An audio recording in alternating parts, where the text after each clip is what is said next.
बिस्मिल्लाहिर्रहमानिर्रहीम। Dear students, अस्सलाम वालेकुम। उम्मीद करता हूँ आप सब खैरियत से होंगे। मैं तमाम स्टूडेंट्स को आज की क्लास में खुश आमदीद कहता हूँ। अगर आप में से कुछ स्टूडेंट्स नए हैं जिन्होंने अभी तक मेरे चैनल को सब्सक्राइब नहीं किया तो चैनल को ज़रूर सब्सक्राइब कर लें ताकि हर आने वाली नई वीडियो आप तक पहुँच सके। आज हम यूनिट नंबर 6 का क्वेश्चन नंबर 2 करने जा रहे हैं। प्रीवियस वीडियो में हमने यूनिट नंबर 6 के बारे में कुछ इंपॉर्टेंट चीज़ें देखी थी। उसके बाद हमने क्वेश्चन नंबर 1 के 6 पार्ट अटेम्प्ट किए थे। आज हम क्वेश्चन नंबर 2 करने जा रहे हैं। ये देखिए हमारे पास क्वेश्चन नंबर 2 है।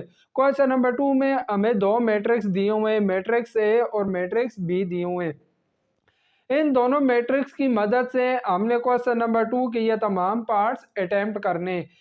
पहला पार्ट है, देखिए पहले पार्ट में कह रहा है ए पार्ट, इसमें कह रहा है find A inverse B inverse. फिर ए इनवर्स और बी इनवर्स का जो आंसर आएगा उसको हमने मल्टीप्लाई करके A inverse multiply B inverse निकालना है।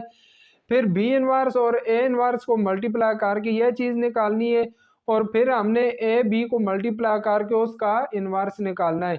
यह देखें एक पार्ट है लेकिन इसमें हमने बहुत सारी चीज़ें फाइंड करनी है। पहले ए इनवर्स फाइंड करेंगे, फिर नेक्स्ट स्टेप में हम बी इनवर्स फाइंड करेंगे, फिर उस नेक्स्ट स्टेप में ये फाइंड करेंगे। ये इसी तरह हमने ये 4-5 स्टेप में ये वाला पार्ट कंप्लीट करना है। फिर आगे हमें कहता है कि बी पार्ट में is it true that A B whole inverse equal to A inverse B inverse. तो यह चीज़ हम को पार्ट 1 से ही देख लेंगे। देखें ए बी होल इनवर्स हम इधर फाइंड करेंगे और ए इनवर्स बी इनवर्स हम इधर फाइंड करेंगे। यहाँ से हमें पता चल जाएगा कि दोनों का आंसर इक्वल आता है या नहीं। अगर तो दोनों का आंसर इक्वल आया तो हम कहेंगे कि यह चीज़ ट्रू है। अगर दोनों का इक्वल ना आया तो हम कह देंगे कि ट्रू नहीं है, नॉट ट्रू। इसी तरह सी पार्ट में भी कहता है is it true that A B whole inverse equal to B inverse A inverse. देखें ए बी होल इनवर्स हम इधर फाइंड करेंगे और बी इनवर्स ए इनवर्स हम इधर फाइंड करेंगे। फिर हम देख लेंगे कि दोनों का आंसर सेम आता है या नहीं आता। अगर तो सेम आया तो हम कह देंगे कि यह चीज़ ट्रू है और अगर सेम ना आया तो कह देंगे कि नॉट ट्रू। फिर अगले स्टेप में कहता है does the matrix A plus B have an inverse. कहता है ए प्लस बी का हम इनवर्स निकाल सकते हैं। अगर निकाल सकते हैं तो उसका इनवर्स क्या होगा, कहता है उसका इनवर्स फाइंड करें। इसी तरह फिर कहता है ए इनवर्स बी का बी इनवर्स फाइंड करें।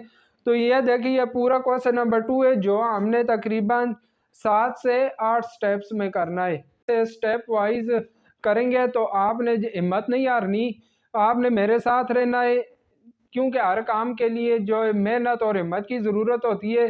तो इंशाल्लाह हम मेहनत करेंगे तो तभी ये जो हमारा कोर्स है ये कवर होगा। क्वेश्चन नंबर 2 के ए पार्ट का पहले ए इनवर्स फाइंड करने जा रहे हैं। ए इनवर्स फाइंड करने के लिए हमारे पास फार्मूला होता है ए इनवर्स इक्वल हो जाता है adjoint of A divided by A determinant.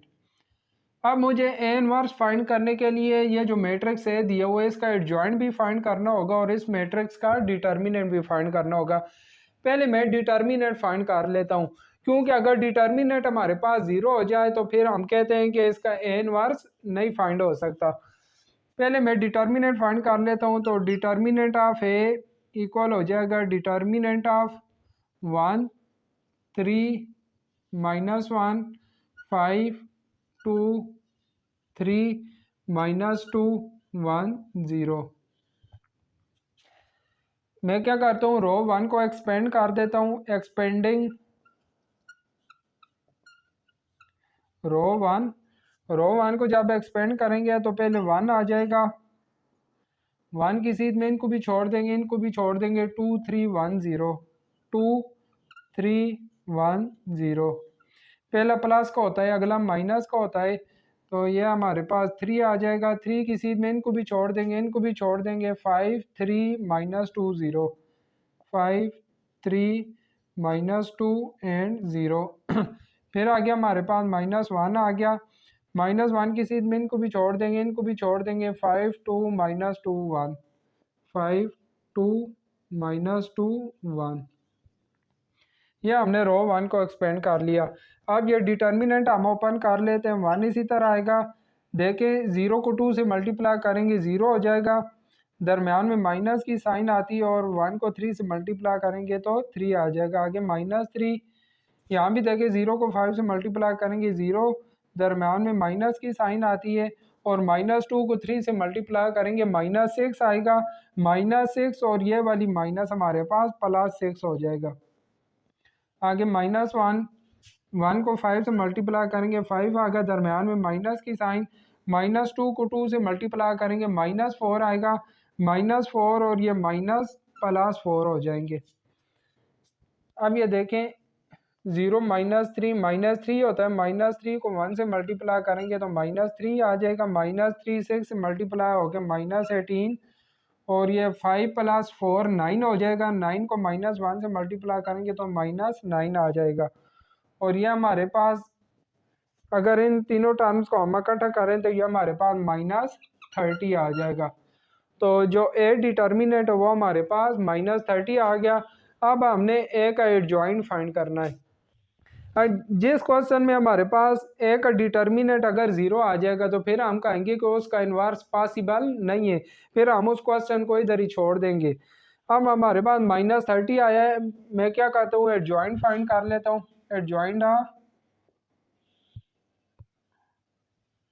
Adjoint of matrix A. Adjoint find करने के लिए आपको पता है कि हम ए के कोफैक्टर फाइंड करेंगे।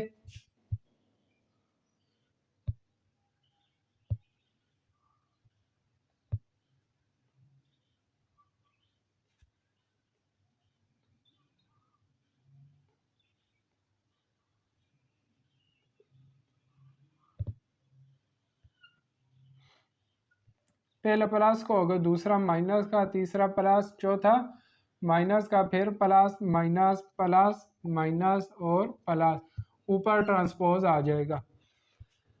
अब देखिए 1 की सीध में इनको भी छोड़ देंगे, इनको भी छोड़ देंगे, 2 3 1 0 आ जाएगा, 2 3 1 0।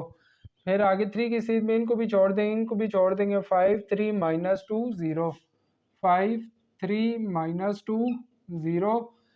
फिर देखो -1 की सीध में इनको भी छोड़ देंगे, इनको भी 5 2 -2 1, 5 2 -2 1।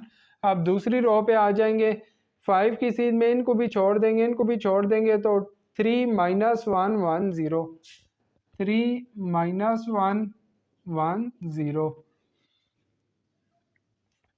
फिर 2 की सीध में इसको भी छोड़ देंगे, इसको भी छोड़ देंगे, 1 -1 -2 0, 1 -1 -2 0। फिर 3 की सीध में इनको भी छोड़ देंगे, इनको भी छोड़ देंगे, 1 3 -2 1, 1 3 -2 1। अब देखिए थर्ड रो की बारी आ गई है, -2 की सीध में इसको भी छोड़ देंगे, 3 -1 2 3, 3 -1 2 3 आ गया। 1 की सीध में इनको भी छोड़ देंगे, 1 5 -1 3, 1 5 -1 3। अब 0 की सीध में इनको छोड़ देंगे, 1 3 5 2, ये आ गया 1 3 5 2। यहाँ देखिए डिटर्मिनेंट ओपन करते हैं, 0 को 2 से मल्टीप्लाई करेंगे 0, दरम्यान में माइनस की साइन आती है, 1 को 3 से मल्टीप्लाई करेंगे 3, तो ये हमारे पास -3 आ जाएगा। यहाँ पे ये 0 हो जाएगा, फिर दरम्यान में माइनस की साइन आएगी, ये -6 और +6 हो जाएंगे, और बाहर माइनस की साइन है वो फिर उसको माइनस कर देगी। इसी तरह देखें 5 और +4 9 हो जाएगा, 0 +1 और बाहर माइनस है वो उसको माइनस कर देगी। यहाँ भी ये 0 हो जाएगा, -2 आ जाएगा, 1 +6 7 और बाहर माइनस है उसको -7 कर देगी। 3 3 9 +2 11, तो ये हमारे पास इधर 11 आ जाएगा। 3 + 5 8 और बाहर माइनस की साइन है -8 आ जाएगा। 2 -8 -6, तो यह -6 आ गया।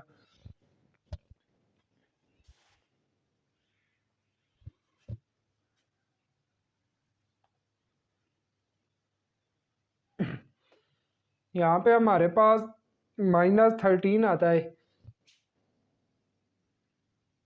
सॉरी देखे 2 1 2 और दरमियान 2 1 ज़ार 2 होगा, दरमियान में माइनस की साइन आती है और 5 3 ज़ार 15, -15 में से +2 निकालेंगे तो हमारे पास -13 आ जाएगा। अब मैं इसका ट्रांसपोज ले लेता हूँ।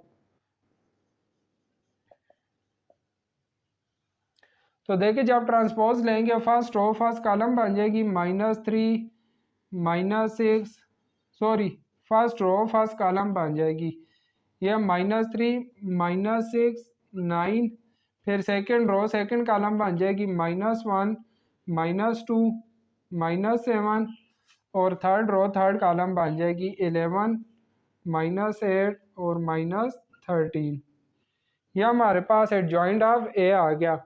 अब ए इनवर्स फाइंड करने के लिए हमारे पास फार्मूला है, ए इनवर्स इक्वल होगा adjoint of A divided by A determinant. देखें ए डिटर्मिनेंट हमारे पास -30 आ रहा है, इसको मैं लिख सकता हूँ -1/30, और साथ हमारे पास एडजॉइंट ऑफ ए की वैल्यू आ जाएगी। यह एडजॉइंट ऑफ ए की वैल्यू आ रही है -3 -1 11 -6 -2 -8 और आगे 9 -7 और -13। ये देखिए हमारे पास ए इनवर्स फाइंड हो गए। ए इनवर्स की ये हमारे पास वैल्यू आ गई -1/30 मल्टीप्लाई ये मैट्रिक्स। तो ये हमने ए इनवर्स की वैल्यू आपने अपने पास नोट कर लेनी है। आपने बुक और नोटबुक अपने पास लाजमी रखनी है। ये ए इनवर्स की वैल्यू हम अपने पास नोट कर लेंगे। फिर आगे हम बी इनवर्स फाइंड करेंगे इस स्टेप के बाद। फिर उससे अगले स्टेप में हम क्या करेंगे, ये जो ए इनवर्स और बी इनवर्स आएगा उन दोनों को हमने मल्टीप्लाई करना है। एक स्टेप हमसे रह गया। देखिए ये बाहर इधर 1/30 के साथ माइनस की साइन आ रही है, इस माइनस को मैं अंदर मल्टीप्लाई कर देता हूँ। जब इस माइनस को हम अंदर लेके जाएंगे तो क्या होगा, ये तमाम साइन चेंज हो जाएंगी। ये प्लस का हो जाएगा, ये भी प्लस का, ये माइनस का 11 हो जाएगा, ये +6, ये भी प्लस, ये भी प्लस, ये -9 हो जाएगा, ये प्लस हो जाएगा और ये भी प्लस हो जाएगा। अब हमारे पास बाहर 1/30 रह गया है और अंदर ये वाला हमारे पास मैट्रिक्स बन गया है। मैट्रिक्स बी लेके बी इनवर्स फाइंड करना है। बी इनवर्स फाइंड करने के लिए मैंने वही फार्मूला लगाया, adjoint of B divided by determinant of B. पहले मैंने डिटर्मिनेंट ऑफ बी फाइंड कर लिया। देखे बी मैट्रिक्स का मैंने डिटर्मिनेंट ले लिया, रो 1 को मैंने एक्सपेंड कर लिया, -1 आ गया, -1 की सीध में इनको छोड़ दिया तो 5 1 -3 4 आ गए। आगे माइनस की साइन आती होती है, फिर हमारे पास -2 आ रहा है, -2 की सीध में मैंने इनको छोड़ दिया, 3 1 -2 4 आ गए। आगे जीरो है, जीरो की सीध में इनको छोड़ देंगे, 3 5 -2 -3 आएगा। यह चीज़ जीरो से मल्टीप्लाई होकर जीरो ही हो जाएगी। -1 4 को 5 से मल्टीप्लाई किया 20, दरम्यान में माइनस की साइन आती है और ये -3 और +3 हो जाएंगे। यह भी माइनस माइनस +2 हो गया, 4 3 12, दरम्यान में माइनस की साइन आती है और यह -2 आ जाएगा, माइनस और माइनस +2 हो जाएंगे।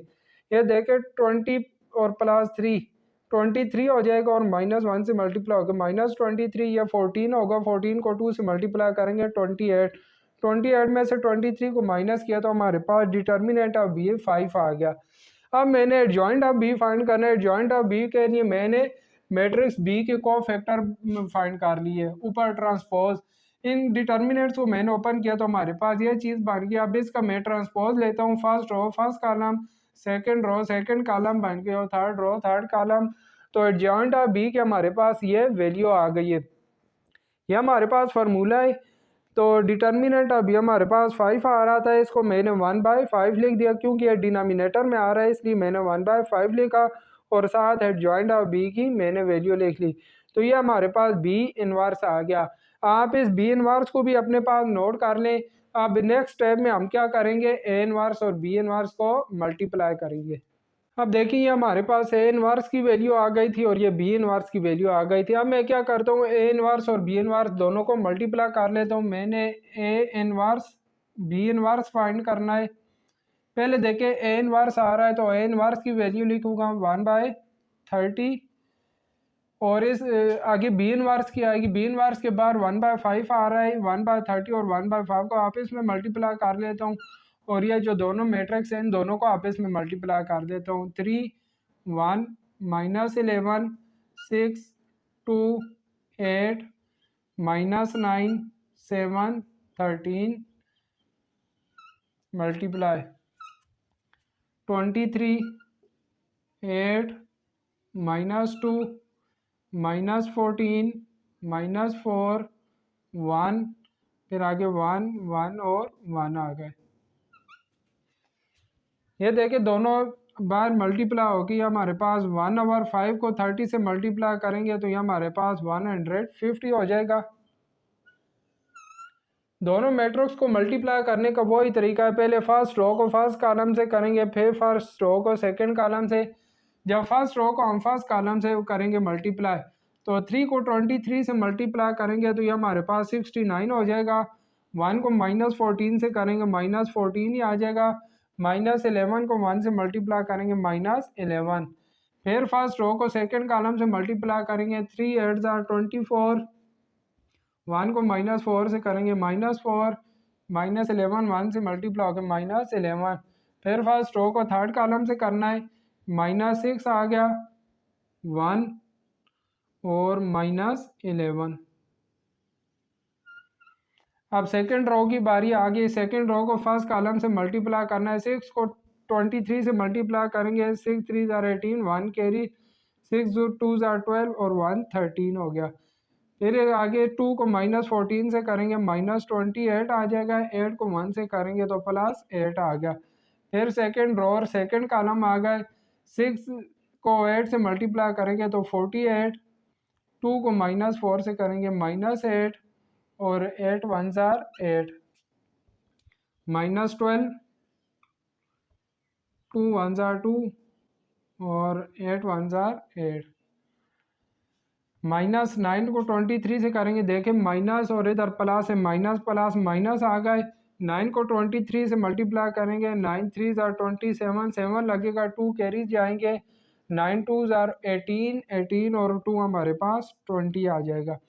फिर 7 को -14 से करेंगे, माइनस आएगा और 7 4 28, 8 लगा, 2 कैरी जाएंगे, 7 1 7 और 2 9 हो गया।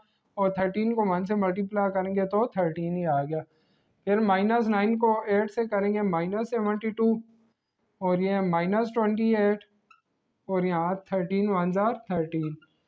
फिर आगे -9 को -2 से करेंगे, ये माइनस और माइनस प्लस, 9 2 18, 7 1 7 और 13 1 13। अब मैं ये जितनी टर्म्स आ रही हैं इन टर्म्स को आपस में इकट्ठा कर लेता हूँ।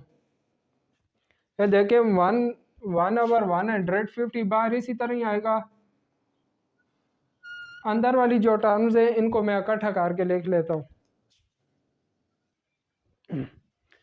ये देखिए मैंने अंदर वाली तमाम टर्म्स को इकट्ठा किया, इन तीनों टर्म्स को इकट्ठा किया, 44 आ गया। इसी तरह बाकी तमाम टर्म्स को भी इकट्ठा किया तो ये हमारे पास आंसर आ गया बार 1/150 आ रहा है। तो ये देखिए ए इनवर्स और बी इनवर्स को मैंने मल्टीप्लाई किया तो हमारे पास ये इसका आंसर आ गया। आपने इस आंसर को भी अपने पास नोट कर लेना है। ए इनवर्स बी इनवर्स हमारा फाइंड हो गया है। अब मैंने B inverse multiply A inverse find करना है। पहले बी इनवर्स आ रहा है तो बी इनवर्स वाली जो ये वैल्यू है इसको हम पहले रखेंगे और ए इनवर्स वाली वैल्यू को बाद में रखेंगे। ये देखिए जो बार टर्म्स आ रही हैं इन दोनों को मैं आपस में मल्टीप्लाई कर देता हूँ, 1/5 मल्टीप्लाई 1/3 और साथ आ जाएगा, पहले बी इनवर्स आ रहा है तो बी वाला मैट्रिक्स पहले आ जाएगा, 23 8 -2 -14 -4 1 1 1 1। ये बी वाला पहले आ गया। फिर आगे ए इनवर्स आ रहा है तो ये ए इनवर्स वाला मैट्रिक्स आ जाएगा, 3 1 3 1 -11 6 2 8 और -9 7 13। ये देखिए बाहर तो उसी तरह ये दोनों टर्म्स मल्टीप्लाई होकर हमारे पास 1/150 आ जाएगा। और अंदर मैं उसी तरह इन दोनों मैट्रिक्स को मल्टीप्लाई करूँगा, उसी तरह पहले फर्स्ट रो को फर्स्ट कॉलम से, फिर फर्स्ट रो को सेकंड कॉलम से, इसी तरह फिर सेकंड रो को फर्स्ट कॉलम से सेकंड कॉलम से। तो यह इनको आपस में मैं मल्टीप्लाई करके इधर लिख देता हूँ। देखिए हमारे पास बार 1/150 आ गया। अब इन दोनों मैट्रिक्स को मैंने मल्टीप्लाई किया तो ये देखिए हमारे पास यह टर्म्स आ गई है। फिर इन टर्म्स को मैंने इकट्ठा किया, इन तीनों का इकट्ठा किया 135, इन तीनों को इकट्ठा किया 25, इसी तरह तमाम टर्म्स को इकट्ठा कर लिया। तो ये बी इनवर्स ए इनवर्स का हमारे पास ये वाला आंसर आ गया है। आपने ये जो बी इनवर्स ए इनवर्स का आंसर आया इसको भी अपने पास नोट कर लेना है। क्वेश्चन नंबर 2 के पार्ट है कि ये लास्ट पार्ट है, ए बी होल इनवर्स हमने फाइंड करना है। A B whole inverse find करने के लिए मैं क्या करूँगा, पहले ए और बी को आपस में मल्टीप्लाई करूँगा। ये देखें ए बी, ये मैट्रिक्स ए मैंने लिख लिया, ये मैट्रिक्स बी लिख लिया, दोनों को मैंने मल्टीप्लाई कर दिया, इन टर्म्स को इकट्ठा किया तो ए बी का हमारे पास ये आंसर आ गया। अब ए बी जो होल इनवर्स है वो हमारे पास इक्वल हो गए adjoint of A B divided by A B का डिटर्मिनेंट। तो इनवर्स के लिए मुझे ए बी डिटर्मिनेंट भी फाइंड करना है और जॉइंट ऑफ ए बी भी फाइंड करना है। अब देखें ए बी हमारे पास ये आ रहा है, इसका डिटर्मिनेंट फाइंड करने के लिए मैं क्या करता हूँ, इसकी फर्स्ट रो को एक्सपेंड कर देता हूँ। ये देखें ए बी डिटर्मिनेंट इक्वल आ गई है, मैंने ए बी की फर्स्ट रो को एक्सपेंड कर दिया, ये एक्सपेंड किया तो ए बी डिटर्मिनेंट हमारे पास 48 आ गया। जॉइंट फाइंड करने के लिए मैंने ये जो ए बी आ रहा था इसके को फैक्टर फाइंड कर लिया और ऊपर मैंने ट्रांसपोज ले लिया, ये अंदर जितने भी डिटर्मिनेंट आ रहे हैं इनको मैंने ओपन किया तो ये हमारे पास चीज़ आ गई, ऊपर ट्रांसपोज उसी तरह आ रहा है। मैंने इस मैट्रिक्स का ट्रांसपोज लिया तो फर्स्ट रो फर्स्ट कॉलम बन गई, सेकंड रो सेकंड कॉलम और थर्ड रो थर्ड कॉलम बन गई। अब जॉइंट ऑफ ए बी हमारे पास ये आ गया। देखें A B whole inverse equal था एडजॉइंट बटा डिटर्मिनेंट हमारे पास 48 आ रहा था, मैंने 1/48 लिख लिया और साथ एडजॉइंट ऑफ ए बी, ये हमारे पास एडजॉइंट ऑफ ए बी आ गया। तो ए बी होल इनवर्स की हमारे पास ये वैल्यू आ गई है। आप ए बी होल इनवर्स की वैल्यू भी अपने पास नोट कर लें। फिर जी जो क्वेश्चन नंबर 2 के बाकी पार्ट्स हैं, पार्ट बी सी, वो अब हम अटेम्प्ट करते हैं। क्वेश्चन नंबर 2 का जो पार्ट है हमने किया था, पार्ट ए में हमने A inverse B inverse find किया था, तो ए इनवर्स बी इनवर्स किया हुआ हमारे पास वैल्यू आई थी, बी इनवर्स ए इनवर्स की ये वैल्यू आई थी और ए बी होल इनवर्स की हमारे पास ये वैल्यू आई थी। अब क्वेश्चन नंबर 2 का जो पार्ट बी है, पार्ट बी में हमें पूछ रहा है is it true that A B whole inverse equal to A inverse B inverse, कहता है कि ये दोनों आपस में इक्वल हैं। तो देखें ए बी होल इनवर्स की हमारे पास ये वैल्यू आ रही है 1/48 और अंदर ये चीज़ आ रही है, ए इनवर्स बी इनवर्स की हमारे पास ये वैल्यू आ रही है बाहर 1/150 और अंदर ये चीज़ आ रही है। अब देखिए ये दोनों इक्वल नहीं आ रहा है, इन दोनों को मैंने इक्वल करने की भी कोशिश की, मैंने कॉमन वगैरह भी लिया, हम पूरी एक रो में से या एक कॉलम में से जो चीज़ कॉमन आ रही हो वो कॉमन ले सकते हैं। तो यहाँ मैंने कॉमन लेके भी इन दोनों को इक्वल करने की कोशिश की लेकिन ये दोनों इक्वल नहीं हो रहे थे, तो हम कहेंगे कि A B whole inverse equal नहीं आ रहा है ए इनवर्स बी इनवर्स के, लिहाजा हम कहेंगे कि यह चीज़ नॉट ट्रू है, नॉट ट्रू। इसी तरह देखें सी पार्ट में कहता है is it true that A B whole inverse equal to B inverse A inverse, B inverse A inverse हमारे पास ये आ रहा था और ए बी होल इनवर्स हमारे पास ये आ रहा है। इसमें भी देखें ये दोनों अब हमारे पास इक्वल नहीं आ रहा है, इसमें भी मैंने फर्स्ट रो में से भी जो चीज़ कॉमन आ रही थी कॉमन ली, सेकंड रो से भी जो कॉमन ले सकता था वो मैंने कॉमन ले के 150 से कैंसिल किया, फिर मैंने दोनों को बराबर करने की कोशिश की लेकिन यह दोनों भी बराबर नहीं हो रहे थे, तो ये दोनों भी इक्वल नहीं आ रहे, इसलिए हम कहेंगे कि यह चीज़ भी नॉट ट्रू है। फिर मैंने इंटरनेट से इस चीज़ को सर्च किया कि ए बी होल इनवर्स किस वक्त इक्वल होता है बी इनवर्स ए इनवर्स के, तो वहाँ से मुझे यह चीज़ मिली कि ये उसी वक्त इक्वल हो सकते हैं जब हमारे पास ए बी इक्वल हो बी ए के। फिर हमें जो क्वेश्चन नंबर 2 में ऊपर ए और बी मैट्रिक्स दिए हुए थे, मैंने ए और बी को मल्टीप्लाई किया, बी फिर मैंने बी और ए को मल्टीप्लाई किया, पहले बी रखा फिर ए रखा, तो मैंने चेक किया कि ए बी और बी ए के आंसर सेम नहीं आ रहे थे। इस क्वेश्चन नंबर 2 में जो हमारे पास था ए बी और बी ए इक्वल नहीं आ रहे थे, इसलिए हमारे पास ये वाली चीज़ भी इक्वल नहीं आ रही। क्वेश्चन नंबर 2 का पार्ट डी है, पार्ट डी में कह रहा है does the matrix A plus B have an inverse, कहता है कि ए प्लस बी का हम इनवर्स निकाल सकते हैं। तो पहले देखें मैंने ए प्लस बी फाइंड कर लिया, ये ए मैट्रिक्स है प्लस ये बी मैट्रिक्स, मैंने दोनों को ऐड किया तो ए प्लस बी का हमारे पास ये आंसर आ गया। अब मैं देखूंगा कि अगर ए प्लस बी का डिटर्मिनेंट हमारे पास ज़ीरो ना आया तो फिर तो हम उसका इन्वर्स फाइंड कर सकते हैं। देखें ए प्लस बी का मैंने डिटर्मिनेंट फाइंड किया, ए प्लस बी की फर्स्ट रो को मैंने एक्सपेंड कर दिया तो ए प्लस बी का डिटर्मिनेंट हमारे पास -60 आ गया। अगर यहाँ ज़ीरो आ जाता तो फिर हम कहते कि इन्वर्स पॉसिबल नहीं है। तो अब हमारे पास -60 आ गया, इसका मतलब है हम इसका इन्वर्स निकाल सकते हैं। तो देखें इन्वर्स के लिए A plus B whole inverse equal होगा joint of A plus B divided A plus B का डिटर्मिनेंट। डिटर्मिनेंट तो हमने फाइंड कर लिया है, एडजॉइंट की बारी है। Adjoint of A plus B, देखें ए प्लस बी जो आ रहा था उसके मैंने तमाम को फैक्टर फाइंड कर लिया और ऊपर ट्रांसपोज ले लिया। ये अंदर वाले तमाम डिटर्मिनेंट्स को मैंने ओपन किया तो यह चीज़ आ गई, ट्रांसपोज में लूँगा, ट्रांसपोज लिया तो फर्स्ट रो फर्स्ट कॉलम बन गई, सेकंड रो सेकंड कॉलम और third row third column. Adjoint of A plus B हमारे पास ये आ गया। अब मैंने फार्मूला लगा दिया, A plus B whole inverse equal to adjoint of A plus B और ए प्लस बी डिटर्मिनेंट। यहाँ पे हमारे पास ए प्लस बी आएगा।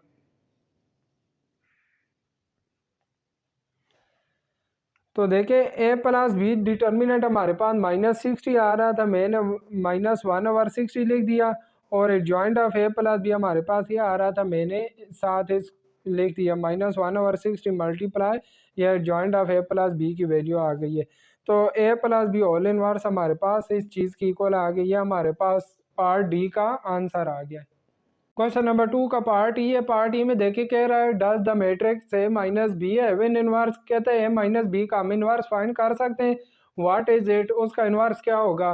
पहले देखे मैंने ए माइनस बी फाइंड कर ली, ये ए मैट्रिक्स है ये बी है, ए माइनस बी हमने फाइंड किया, देखे माइनस माइनस प्लस हो जाएगा 1 + 1 2, इसी तरह देखे 3 और यह भी माइनस माइनस प्लस 2 हो जाएगा 5 आ गया और आगे -1 आ जाएगा। इसी तरह ए माइनस बी हमने किया तो यह हमारे पास ए माइनस बी का आंसर आ गया।